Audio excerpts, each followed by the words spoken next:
You're listening to the Proteus Leader Show, a top 10% world-rated podcast where you'll get practical tools and insights for leading, managing, and staying ready for the future. Your host today is a senior leader of Proteus International, a firm that focuses uniquely on leader readiness, working to support organisations of all sizes and industries all over the world. Ready for something you can use today? Enjoy this episode. Hi everyone, and welcome back to the Proteus Leader Show. I'm your host, Marie Olive, and I'm thrilled to bring you this special Women's Day episode, where we celebrate the power of women in leadership and the incredible contribution they make in shaping the future of business. Today, I'm honored to be joined by someone who has inspired me personally and professionally, Katy McCarthy. Katy and I worked together at General Electric, where she led the corporate audit staff, and I was lucky enough to learn from her leadership. Since then, Katy has built an extraordinary career, helping to scale mission-driven growth companies in industries like e-commerce, software tech, and healthcare.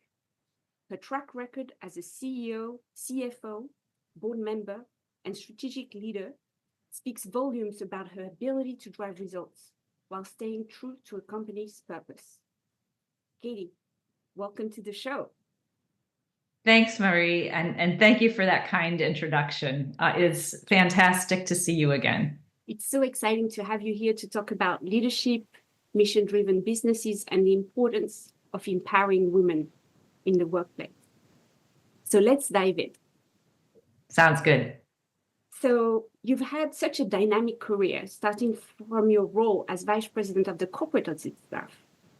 Thinking back to our time there, how did those early experiences shape your leadership style and your perspective as a woman leading in male-dominated industries? I think for both of us, and really for all of us who experienced the GE audit staff, it was a really unique opportunity. It was an opportunity to see so much of the world, to learn how to work with people from different backgrounds, experience different cultures, learn how to adapt, be flexible, and figure it out. You know, I think the biggest thing that I learned during that time that helped me was you may not know the industry very well or this particular area very well, but how do you figure out how to work with a team, to leverage the experts and get up to speed and have confidence that you will and can figure it out. Leverage the experts, and you don't have to know everything.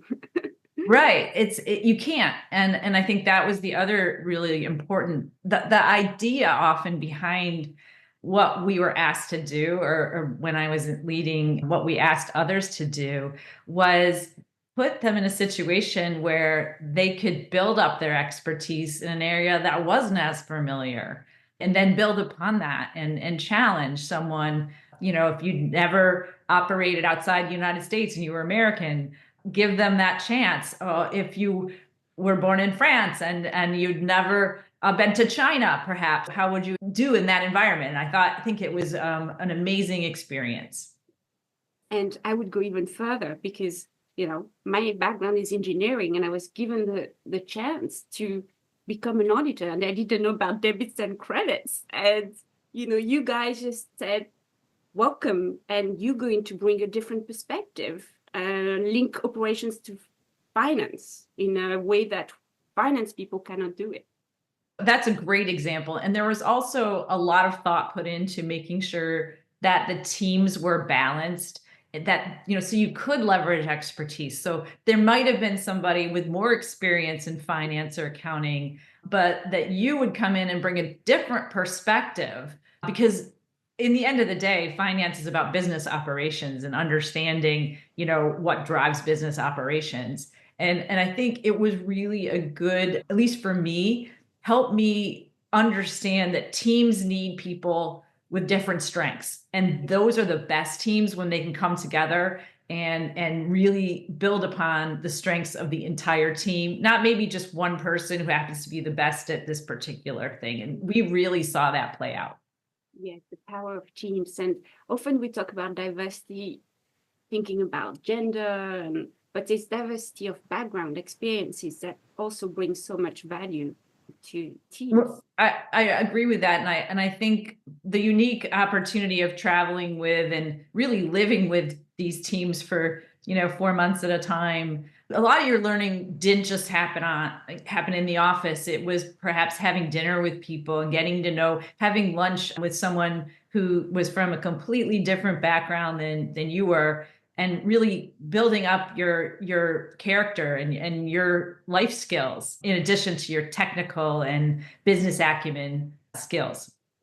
Yes, I cannot agree more with that. Now that I am also a coach, I see one of the key leadership traits, that successful leaders have is versatility, the ability to adapt, to understand, different styles. And I think audit staff was a great school for that because we worked with so many different people. Right. And often under challenging, tight timelines. And I think that was another amazing gift that I received was, how to prioritize and how to really determine what is most important and realize that, there's so much to do at the end of the day. You can't do everything. So what are the top things that must be accomplished before the end of the day, before the end of the week, before the end of the audit? And how do you prioritize your deliverables? Now, one thing that stands out in your career is your commitment to companies with strong missions, from healthcare to e-commerce and SaaS. So what attracts you to mission-driven businesses, and how do you ensure that purpose remains central while scaling for growth? I think that really started, I think GE Healthcare really showed me how technology could be used to really help change lives and improve outcomes. And, I wanted to continue on with that passion for technology, but in different spaces, and in some cases, smaller companies that needed to grow and scale. So, and the mission can be different. I worked for an e-commerce company who really wanted to tap into the passion of people who loved video games, who wanted to find the inner geek in themselves and have a place to celebrate it. That was really about the passion for these customers, and how do you make sure that you continue to ignite it by innovating products and technology that really they could celebrate. I've also worked more recently in software companies, software as a service companies, one of which is focused on basically retail returns, which create a huge issue for the environment. Last year in the US alone, there are 890 billion in retail returns. E-commerce growth has just absolutely made this skyrocket. So how do you use technology to simplify retail returns process and avoid things ending up in landfills where they often do, unfortunately? And then also also technology for clinical trials. So another healthcare company focused in on how do you reduce the cycle time and improve the efficacy of clinical trials was another big passion for me. And so when you have that passion, I guess it gives you the energy and animate you at work. Like, how do you transfer that to the team? I mean, how do you kind of bring it to life on a daily basis with the teams? Well, fortunately, I think, the companies that I joined, the employees had that passion who founded and started those companies, and it really did translate into the people that were hired. But it was critical to make sure that as you brought on more individuals that, they obviously had the skill set needed for the role, the teamwork needed for the role, but they also could share that similar passion. And it was important up front to understand that. In many cases, I was building the finance team from scratch, where you come in, a startup company, that's not the first thing that people do, right? You want to innovate your product, you want to launch your product, make sure there's a market, and then finance has to help scale the company. And so it was critical to find people who are passionate about their job, finance and accounting, but also really had a mission that they were excited about by working at the company, because people can work in a lot of places and you want them to feel really good about where they're coming every day, not just the work they're doing, but what the company represents. Because especially finance is such a transferable skills that they could do finance almost in any company. But here in this case, I'm hearing that they they were interested in the product, the service, or they could relate to it in some ways. Yeah, and one of the things we're seeing, especially over the last 10 years or so, as Generation Z enters the workforce, and there've been studies about this, and we've done surveys at companies I work for. They're even more focused on working for a company that they feel passionate about, that they can get excited about what that company is accomplishing. For sure. I see that in coaching too, kind of finding your purpose is becoming more of a priority. And I think COVID also has had its own impact. Definitely. Because people are like, is it worth it? Yeah. And I think through board positions too, there are so many opportunities to get involved and hopefully use your skill set to help a board get to the next level or support a great cause, whatever it is. I'm heading that phase of my career where, I'm still passionate about helping companies, but I also want to help nonprofits as well. Now, as we're approaching Women's Day, I love to talk about, the unique challenges that women leaders face in the workplace. So in your experience, what are some of the challenges and opportunities that you've encountered, and how have you overcome them? What advice would you give to other women aspiring to lead? I thank you for that question. I think, as you said in the question, there are challenges, but there are also opportunities. In terms of challenges, back in the very beginning when I started, there certainly were fewer women. And in some cases, you'd be in a situation where you might be the only person. That sometimes still happens. So it prepared you for that. Like it may happen in certain conversations that you're having, depending on the industry you work in or a board you might be interacting with. But I think it also was a really unique opportunity to try to learn from everyone, learn from men that you work with, learn from women that you saw and admired, and also stand out in some cases, right? If there were fewer people, there's an opportunity to distinguish yourself. So I think that sure, there's challenges, but there are also opportunities, and you need to learn how to take advantage of them. If they give you a chance to do something unique, if you can jump at it, it's great. I think one of the challenges, though, in general, is it can be more difficult sometimes for women to jump for those opportunities because of other things they may be trying to balance. That isn't true for just women; it's true for everyone.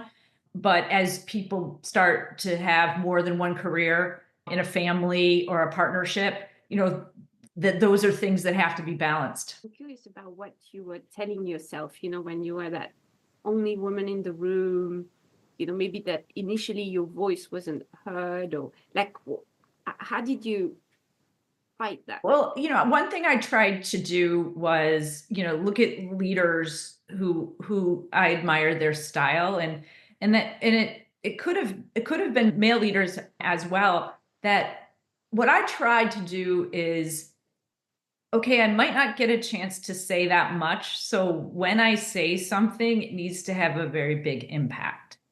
And I saw many different styles of leadership, and there were some people who listened a lot, took in the information, and then when they said something, it made a large impact. So I tried to emulate that. And I think, rather than being someone who's saying something all the time, and believe me, I am a person that probably could be known for talking too much in certain scenarios. But in those scenarios, make sure if you're going to say something, have an impact. I was with 40 women last week and moderating kind of an event. And one of them said, if you talk all the time, you lose your voice. Exactly back to the power of observing, listening, and when you intervene, you have an impact. And it does take time to learn that. Like for anyone who's listening, like earlier in a career, often, and in this world where everyone is distracted and there's devices and you're having to you have your phone and you're trying to listen, it's really important to learn those listening skills and giving someone your full attention. And I think, it is something, though, that often in early career takes time to train. It takes time to improve upon, but it's important to learn. Cannot agree more. And often in coaching, we work on that because a lot of people listen to speak because, there is that confidence gap and they think, I need to speak. But when you actually listen to understand, that makes your intervention more powerful because you've been able to maybe reframe some of the things that were said, synthesize. So then you add more value on top of what people said. Exactly. And I think sometimes, I try to practice what I heard you say is this, or, because it may be also that you're not getting it. And then you appear that you're not understanding. So sometimes rephrasing, saying, I think what I heard you say was this, for really effective communication. And I think sometimes it's okay if you misunderstood, because then it's the opportunity to clarify, as you said, and to enhance that communication and dialogue. And people appreciate that you're kind of making an effort to get the point. Doesn't mean you agree with them. Exactly. It doesn't necessarily mean you agree with them. I think one of the things that, you had asked, I'm not sure I answered, was, what are some of the challenges for the women, and whether it was for me previously or today. And I think in general, it's how do you balance it all? And this really is for everyone, but I think sometimes it can really fall upon the woman to balance certain things, and we feel especially guilty if we don't feel we're doing our part at home or with family. And it changes over the years in terms of what that looks like. Whether, for people with small children, it can be, oh, I'm like, do I spend enough time with my child? Are they in daycare or with care? Older, you want to be at the events, you want to make sure you're supportive, you're doing all those right things, you're there for them. And then later it's a different role. And for people my age now, it's our children maybe through college. It's now we have parents, and there's caregiving supporting that's needed there. So it's how do you balance that? That's, again, that impacts everyone in a family and everyone that is part of that family. But I do think that's something women have to try to find balance. And I think sometimes flexibility is going to be really important there. The other thing I would say is, if you have help you can reach out to, and that you have family members or friends, or you don't have to do it all yourself, get help, and try to leverage others if you can, so too much stress doesn't fall upon you. Thank you for sharing that, Katy. I mean, it really resonates with me, and there's often that desire to do it all by yourself. I think the realization that there are people that are present to help and reaching out, it is important. And I also think for people, it is important also to really have a candid conversation with your manager, your leader, to let them know if there's things that are going on, like, hey, I have to do this thing and have to pick up by this hour, but I'm going to hit all my deliverables and get these things done and do this and that. Or if there's some situation going on, I think candid communication is always really important. What role do you think mentorship and allyship play in supporting women leaders, and maybe that those managers you were talking about, or mentors in companies you worked at? I think it can play a really important role. I mean, I think for me, it works best when it can happen somewhat naturally, but I also am really supportive of mentorship programs that give people exposure to people they wouldn't otherwise meet, and coaching they might not otherwise get. I don't have one person to point to in terms of my own career. What I would say is that I always try to seek out like different types of leaders to learn from, and try to pick the best of what I saw in them, and make sure that I learned from not one style, because I think that's important. One thing that did influence me, though, I was fortunate very early on when I started and out in training in the 1990s. I worked in the financial management training program in GE, which many people might be familiar with. And I already had some good role models that I saw who had actually gone on the audit staff at a time when very few women did. And then they had dual careers and they were able to have a family and be part, keep going. And really that was inspirational. And there were many terrific women who preceded me at the audit staff, and it really influenced me quite a bit. Same way you influenced me. Oh, thank you. I remember when I joined, I knew that you were a mom, I was like, oh, so it's possible. I think when you see women you admire that are doing it, then you're like, maybe I can do it too.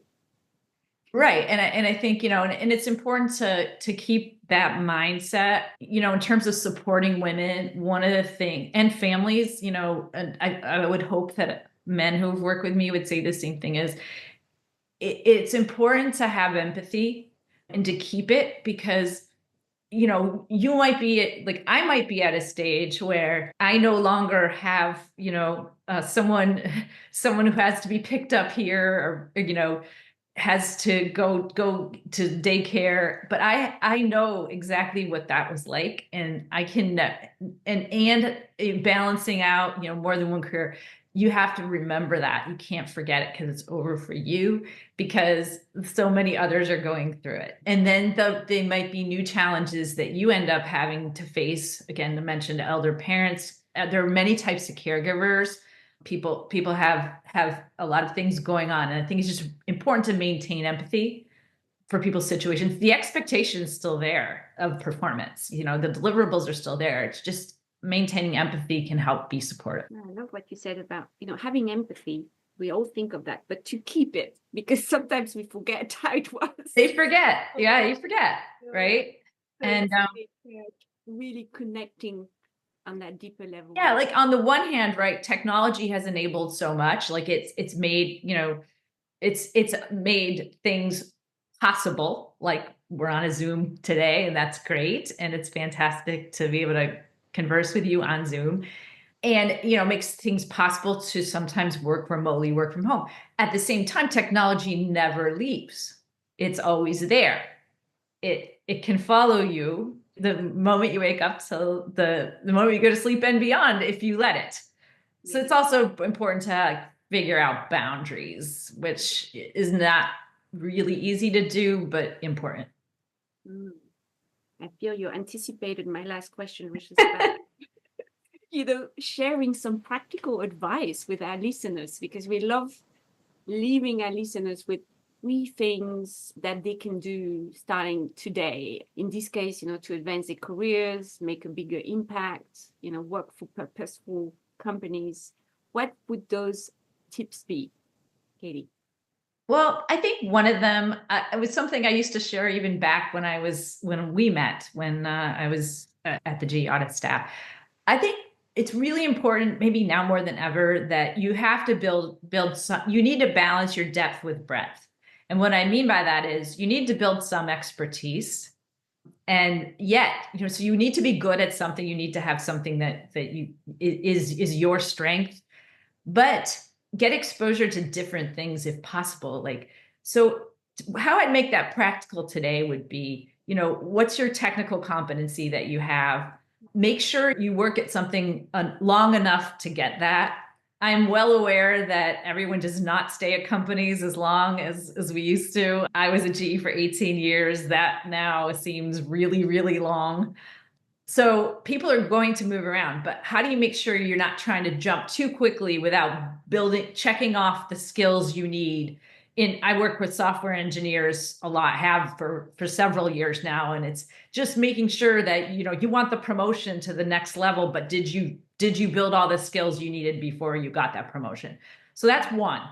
A second one I believe is very important is, be a team player, be someone that people want to work with, be willing to step in, to roll up your sleeves if needed to get things done. I've spent the better part of the last 10, 15 years in more of that startup company to late stage startup to a public company that was more like a startup.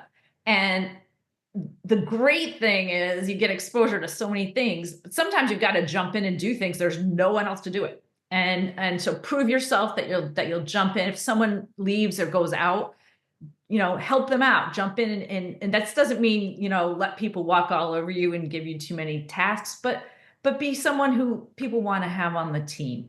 And for women especially, that doesn't mean, you can't be tough. But what it means is, you want to be fair and you want to do things in the right way. You can make hard decisions. You just want to do things and communicate them in the right way that shows why we're doing this and why it is important for the team. I think the final thing I'd say is be good to yourself. You mentioned something earlier. We, women in particular, can be hard on ourselves. That inner voice can be very critical. And that's probably true for many men as well. But I catch myself beating myself up a lot about, why didn't you do this? Stop, turn it around, make it positive if possible, and give yourself a break. And part of that is also really do give yourself a break and make sure you've got some outlets that can reduce your stress. So that might be exercise for some people. It is for me. It could be reading. It could be meditating, traveling, spending time with family and friends. Just make sure, because it is easy to burn out if you don't have that. And so make sure you just take care of yourself too. This is so good. So balance breadth versus depth. Be a team player, ready to jump in, and be kind to yourself. Be good to yourself. Yes. Find the things that work for you. I think that's right. And there are many people, I'm sure, who have many great ideas. And the other thing I'd say is just make sure you're also exposing yourself to people you can learn from. And if you're not learning enough, challenge that. Say, am I learning enough? Or should I expose myself to people I can learn from more? Thank you so much, Katy. You're welcome. Your insights, stories, wisdom with us today. It's been a pleasure exploring your journey and learning from your experiences. For me, after all those years, to see you again, it's just pure joy. Thank you. It's been a pleasure, and so proud of everything you have accomplished. It is so impressive, and can't wait to see more from you. And I know we will. Thank you. Now, to our listeners, if you're inspired by Katy's story like I am, take this as a call to action to implement those practical skills, to support and celebrate women leaders in your life. Let's work together to create workplaces and companies that not only achieve results, but also honor the values we hold dear. And of course, if you want to explore how Produce can help you and your organization grow as leaders, visit us at produce-international.com. Thank you for tuning in. And until next time, here's to creating the life and leadership you truly want. We hope you're feeling better equipped to create the career, the business, and the life you want. To find out more about how we support our clients in leadership, learning, and change, visit us at proteus-international.com. Have an excellent day, and thanks for listening.